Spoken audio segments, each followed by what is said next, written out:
Hi, listeners. I'm Sarah Caminiti, and this is Epochal Growth. This is going to be a little bit different of an episode because I don't have a guest today. It's just going to be me. And it's because I've realized we're almost 20 episodes in and I've never shared what era I find myself in. Universe is a funny thing. I've realized this so much more in the last however many months since I've been on this journey than ever. And one of the coolest things about the universe, when you start listening to it, is that when you're on the right path, when you're doing the right thing, when you're going outside of your comfort zone and you're not sure if any of this makes sense, if you start listening to the universe, things start telling you to keep going. Keep going. Keep asking questions. It invites people into your life that provide context or inspiration. It opens doors for responsibilities or projects, initiatives, connections that never really seemed like they were in the cards. And I say this not really in the cards because it's not even something that was in your orbit as being something to think about, like this podcast. I've always been a consumer of podcasts, but I never thought of myself as a potential podcast host. And I'm still learning, but I'm here and I'm happy to be here and I'm happy that you're here. So yes, this is the episode where I talk about my era. And because of this universe, this crazy universe, it happened in a time where these people that I am now connected with are providing context and insight and confirmation that the things that I'm thinking about, that I'm going to be talking about in this episode, are valid and important, and they need to be discussed. So why not here? Why not now? So what era am I in? I mean, I've been leaving you all on such a cliffhanger. I'm in the era of empowerment. If you're a returning listener, you know that I ask the guests at the end of every episode to share with me what era they find themselves in or what era are they moving into. For those that are just starting to listen to Epochal Growth, welcome. And I'll share why this is something that I ask. And it's because the word epochal is the change or the transformative event that ignites a new era. It's not just a Taylor Swift reference, I promise. But with these eras, I think it's important because it reminds ourselves that what has happened, what is happening, and what is going to happen, it's all temporary. Whether things are difficult or incredible or uncertain, tomorrow could be completely different. When you give yourself the opportunity to reflect on these eras that either you're in or you've survived, you provide yourself this opportunity to think about what it is that we truly do have control of. And that's what we're taking away. That's how we're defining these eras and the impact that they have on our lives. And when we start thinking about control, we have to think about power. It's all closely related to power dynamics because just about every interaction that we have, whether we realize it or not, we're navigating power dynamics. When I think back on where I've been and where I came from, I see how power, or the lack thereof, shaped so many of my experiences. I used to just hand out my power like candy. I gave too much of it to others. I let too many people define my worth. Slowly, I started to figure out how to filter this feedback so that I could focus on what truly helps me grow instead of letting this noise dictate my path and my worth. Noise is an interesting thing. It usually happens early in your life, and the people that are providing this noise don't realize that it's planting seeds, these seeds that impact you for years and years. Now that I'm a mom, I think about what it is that my actions are doing and my words are doing and the weight of them. And if they're going to be planting seeds that are good seeds or bad seeds or temperamental seeds, and I have to be cognizant of that all the time. And since I'm thinking a lot about seeds, I think about the seeds that were planted in me because they shape our perceptions. I grew up believing that I had to be thankful just to be in the presence of powerful people, that it was my responsibility to make things right when they treated me poorly, and that their approval was something that I needed to earn, and that approval carried more weight than just about anything. That seed grew, and it led me to downplay my achievements and hesitate to take up space, something I kick myself about, but look back on and want to hug the person that I was 10 years ago, 7 years ago, 5 years ago, is that I didn't negotiate my salary, ever. I didn't take credit for my work in a way that was celebratory. I let others define what I was worth, and I believed them. I was content to stay quiet, and in doing so, I didn't even realize that I was cementing my own limitations. This wasn't just in my professional life, it was in my personal life too. I was trying to navigate life by others' standards of success. But I was having this internal battle because there was something inside of me that just kept pushing and pushing against this. But I didn't know what to do with that. It took me a long time to really be able to stop and listen to what it was that my insides were screaming about for so long. Slowly, it started to chip away. There would be little things that would happen that would either make me realize I had been naive going into certain situations, and I learned not to be naive the next time I found myself in those situations. There were things that happened that, in the moment, I really beat myself up about. Maybe even for years, I beat myself up about it. But then finally, I was able to look back on it and realize that had nothing to do with me. That was the other person. I'll give you 2 examples of situations that many of us have found ourselves in. Trying to get a promotion and not getting the promotion because they said that it would take too much work to replace you. Okay, that was unexpected. At first, I was proud. All right, they're actually acknowledging my work. But then I was like, wait a second. They're acknowledging my work, but they're not giving me a raise and they're not giving a promotion, nor are they giving me a path to a promotion. I just have to sit here. And so I decided to be proactive. And I wrote a guide for the person that would replace me so that it wouldn't be a lot of work. And that felt really good. I started to think about the long game. I started to think about how I could prepare myself for these difficult conversations in the future. A handful of years after that promotion situation, I was grossly underpaid.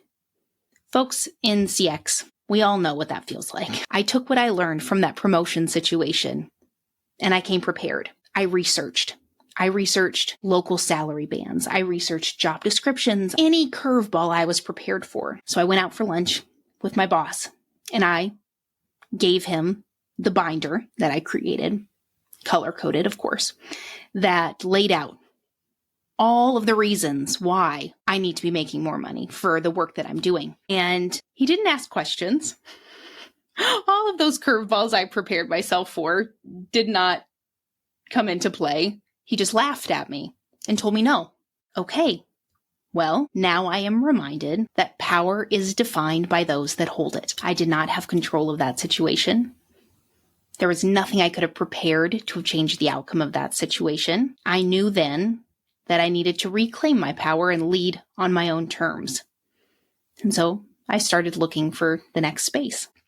Then the next space came, and I was so excited. I was so proud of myself for actually being able to achieve what I knew I could achieve. I was so excited. I didn't read the fine print. I didn't think twice about the strange benefits package that existed or didn't exist, however you want to phrase it. And I entered the space carefully. I was so grateful.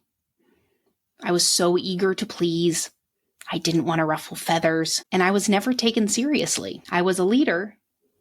I was an executive, but I really wasn't. And now I see that a lot of that was in my control and how I entered the space. But even through all of this, I still didn't allow myself to really feel like what I was feeling was valid. I figured I was probably just overreacting. This is normal. I've never been in one of these situations. It's normal. I just have to power through it. I have to try different things. I have to bend over backwards. I have to show them what happens when you're curious, when you don't make assumptions, when you build inclusive teams. And I did that for years and nothing changed. And then one day I just happened to vent about what I was going through to someone, and they validated every single feeling that I had. I no longer felt crazy. I no longer felt ungrateful. I felt heard. I felt seen, and I felt empowered to change the situation that I was in. We are all going to find ourselves in situations where maybe on paper things should be great. But if they don't feel great anymore, and you've tried your best, and it still hasn't changed, then you should feel really good about looking elsewhere. You don't have to stay in those situations where you're not respected, there's no growth, you're not included in conversations, you're not allowed to take up the space that you deserve. So I entered into the wild job market, and I had to have these job interviews where I was confident. I had to talk about my accomplishments. I had to remind myself over and over again why I know I am very good at what I do. I spent time reflecting, and I wrote everything into some sort of Jerry Maguire style manuscript. I figured out how to articulate my thoughts in a way that came across probably a little bit less manic than it did at first, but I still wasn't loud. I was still very quiet. I was connecting with people quietly, but these connections, these conversations allowed me to start seeing trends, and they allowed me to realize that the next time I need to enter into my next role proud and confident and empowered, because I deserve to enter a space that way. And holy cow, listeners, I mean, not to jump the gun here, but when you advocate for yourself, when you allow yourself to advocate for yourself and do it confidently and survive it, it is a pretty great feeling. It is a pretty great feeling, because now you're entering into this new role where you've already told them that you know your value. You know what you're worth. No one else is going to tell you what your worth is. You've defined it, and you own it. It's yours. That's powerful. You really only get one shot with that with a job, which is a bummer. But when you do it, you're able to enter into these spaces and speak up faster, be firm, and own your success. And that is a very, very powerful and wonderful feeling. Getting to this point was a journey. I'm 36, and it all kind of started to click last year, but really didn't happen until I was forced into this public space, and I needed to be forced into this public space. If I just continued to dip my toes into different things and then scurry back because I didn't want to rock the boat, I didn't want to offend anyone that I knew in the 4th grade, I didn't want to fail. However failure is defined, none of this would be happening. But when I started to have these conversations and I started to notice a trend that so many of us were feeling the same way, so many of us were not advocating for ourselves, so many of us did not feel powerful when we deserve to feel powerful, I felt powerful enough to continue to talk about it. And now bias and discrimination and crap happens on so many levels to so many people in different ways. And what I'm talking about, what I'm going to talk about, is my lived experience. I am a woman in leadership in the tech space.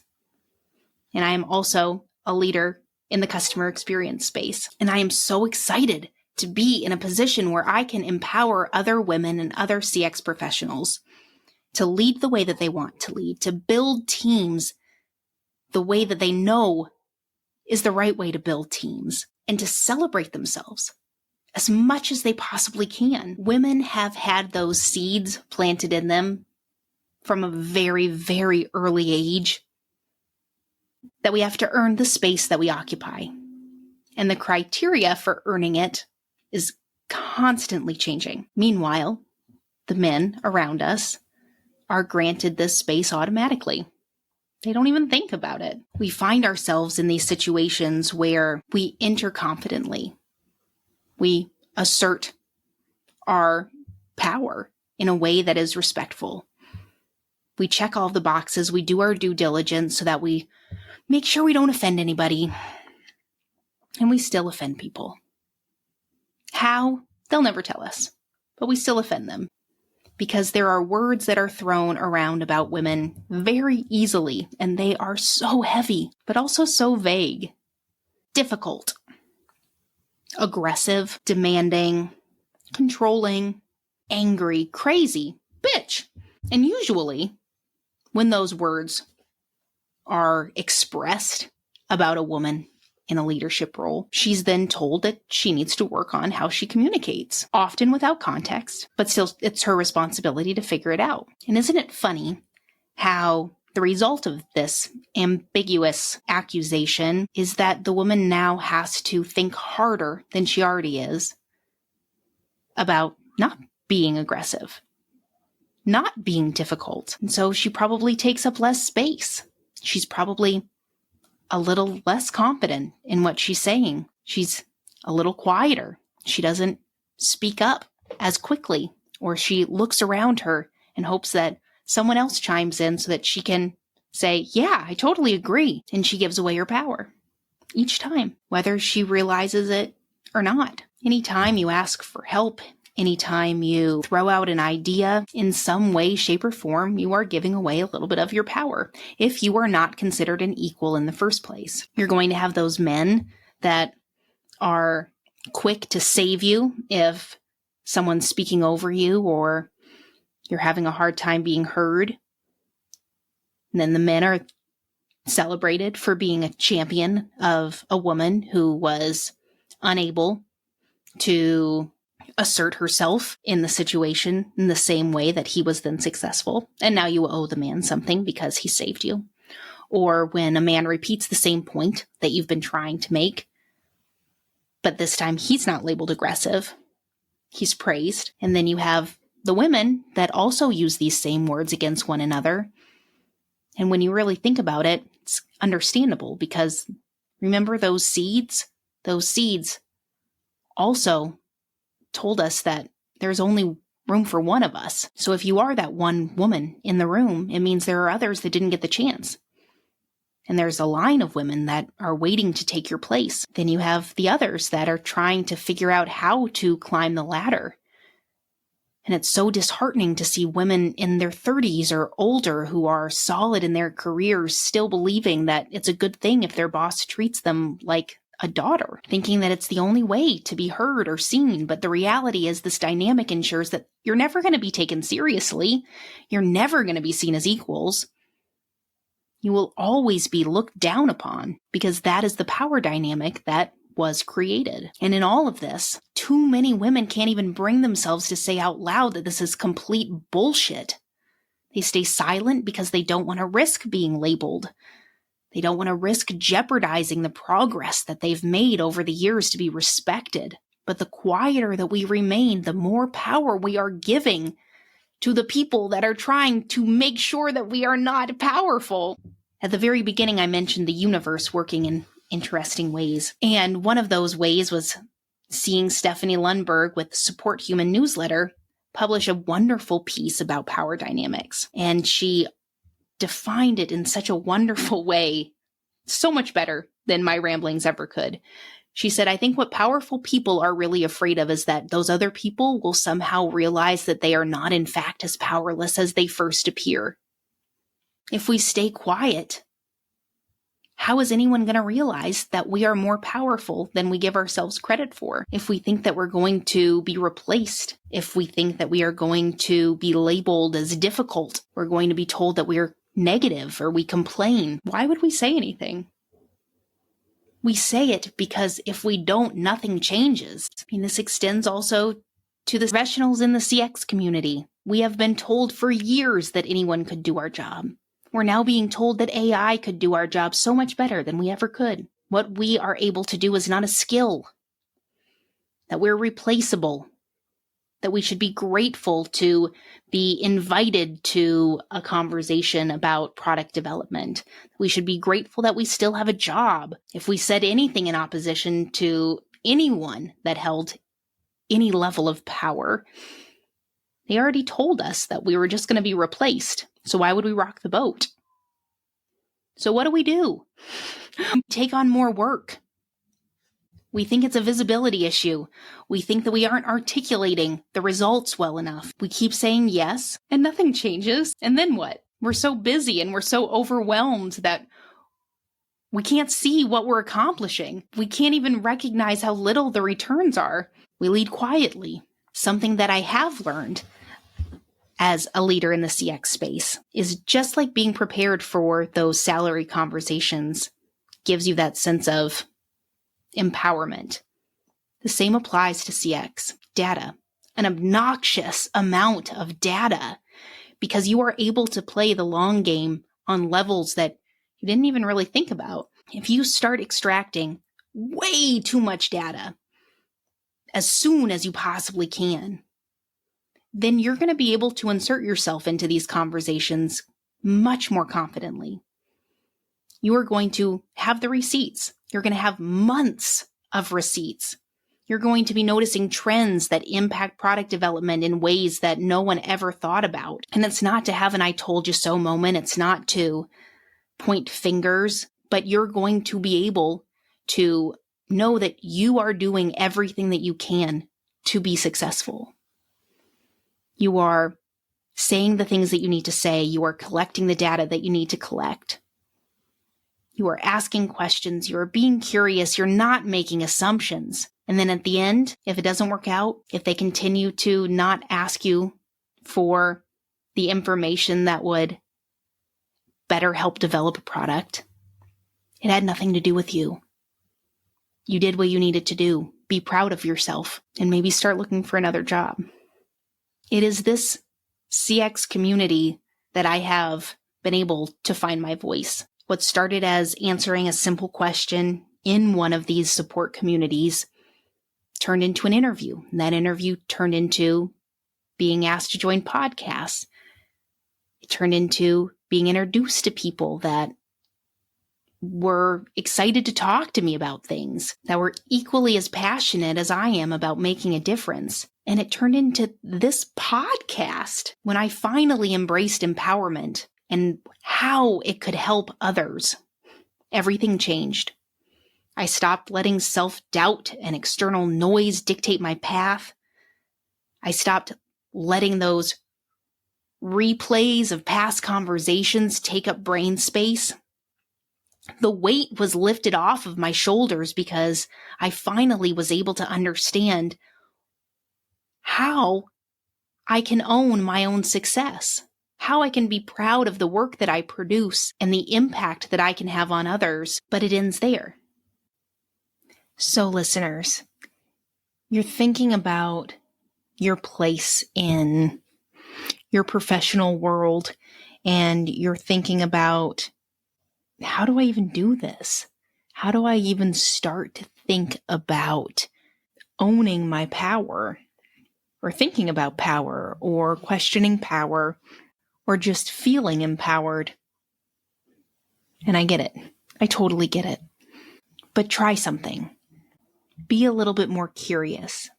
If you receive an answer that doesn't sit right, ask questions. Try to understand why. If you understand why, then you can figure out how to do it differently next time. Another way is when you enter into a conversation, don't make assumptions. Remember that that's a person on the other side, and that person is trying to figure their own stuff out. They're probably not trying to hurt you or mess up your job or your career or your project or your team. So be empathetic. And again, be curious. You never know what you're going to find out. And slowly starting to put yourself into those situations where you want to know more about a situation, about a person, you'll start to understand the boundary lines. You'll start to be able to define your own boundary lines. And you'll start to learn more about the space that you are already taking up. And before you know it, you're going to be looking around and you're going to be just feeling a little bit more confident because you understand things a little bit differently. You've built relationships that aren't based in trying to achieve something. It's just based in an understanding that you're both trying to figure this out too. And it'll take time and it'll be a slow crawl, but just keep asking why. See what happens when you ask why. And sometimes those answers are going to suck. And then you may start asking yourself, why am I here? What's the point? What am I doing? And that's okay too. Because through that, you're starting to define your own boundaries and you're starting to define your values. And that's empowering. Everybody is trying to do their best. Those founders that were inclusive and transparent at the beginning that suddenly start closing the door on everything and become everything that they swore they would never be. They're probably really scared that they're losing their power, so they're hoarding their power and they don't know what else to do. The women that are being way more competitive than they need to don't realize what can happen if they just start talking to each other. Leaders that know that you can be kind and you can be inclusive and you can be transparent and achieve incredible things need to realize that so many other leaders are doing the same thing and they are successful in it. It is so scary to try things, especially when it's related to our livelihood, like our careers are, without knowing that the results are guaranteed to be successful, especially when you've been told so many times that if you fail, you'll be replaced. But listeners, I am asking you to trust yourself. Find a community. Be vulnerable and ask questions. End your day proud of what you gave to the world, of what you gave to your team or what you gave to your customers. And there's going to be days that you fail. Learn something from that. That's the best you can do. You don't owe your job anything more than what is on your job description. And your job does not owe you anything other than paying you for doing what is on that job description. If you do not feel respected, if you don't feel like you are able to reach your full potential, if you feel like you have checked all of your boxes and it's not going anywhere, there is a place where you will find what you need. Power dynamics are all around us. We have so little control over how others are going to react, how they are going to choose to move forward with different things. But what we can control is ourselves and how we react to things and how we internalize things and how we learn from things and also how we share things. I am now in an era where I proudly take up space. I celebrate my values. I lead with conviction, and I'm not second guessing my worth. Empowerment isn't just about lifting myself up.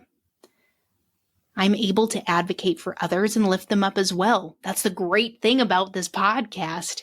Every chance I get, I celebrate the people that are around me. And I want them to walk away from our conversations feeling proud. Take some of that weight of responsibility that wasn't supposed to be theirs to begin with off of their shoulders. It's incredible to see how these small, seemingly insignificant moments have built up to this point where I can help others find their own empowerment. Empowerment is owning your own success. And it's advocating for yourself. Over the years, I've built this toolbox of skills to prepare and to be clear about my intentions and to act with respect. But when those in power make decisions, I know that I've done my part. And that's all that I can control. I have a lofty dream for this era. And it's lofty for a reason. If I diminish this dream to something smaller, then I'm just diminishing myself. I'm diminishing the women that are around me. I'm diminishing the potential of those that are coming up after me. I'm diminishing the CX community. I'm diminishing what we're capable of. It's time to remind people of their worth and encourage them to be a little bit louder and a little bit bolder. I don't want the next generation of professionals or those that are pivoting, my kids, when they start looking for roles to feel as constrained as I did, because we're capable of so much more than we are often led to believe. And I'm sick of it. When I stopped listening to the noise and I trusted myself, doors opened. More people started asking me to speak up, validating my approach to leadership or to customer experience. This journey wasn't something that I'd ever planned, but it's exactly where I'm supposed to be. I've spent my career supporting others, and now I see it's brought me here. Yeah, I'm juggling a lot. Yep, I'm dropping some balls every now and then. But I am so excited. This is the most epical time of my life. Listeners, every single one of you deserves to be recognized. You deserve to be celebrated and valued for your contributions. You have earned your space, whether you believe it or not. Lean into your community. Lean into places like Elevate CX if you're part of the CX community, because they will remind you that you have earned this space. If we work together, we're going to create something that's so incredible. So let's stop justifying why we don't deserve more and just start claiming it. Use your voice. Take up space. Celebrate what you bring to the table. This is my era of empowerment, and I invite you to step into yours, because together, we're going to build something that's truly extraordinary. I am so happy to be here, and I am so thrilled that you're here with me. I'm Sarah Caminiti. This is Epochal Growth. I can't wait to see you soon.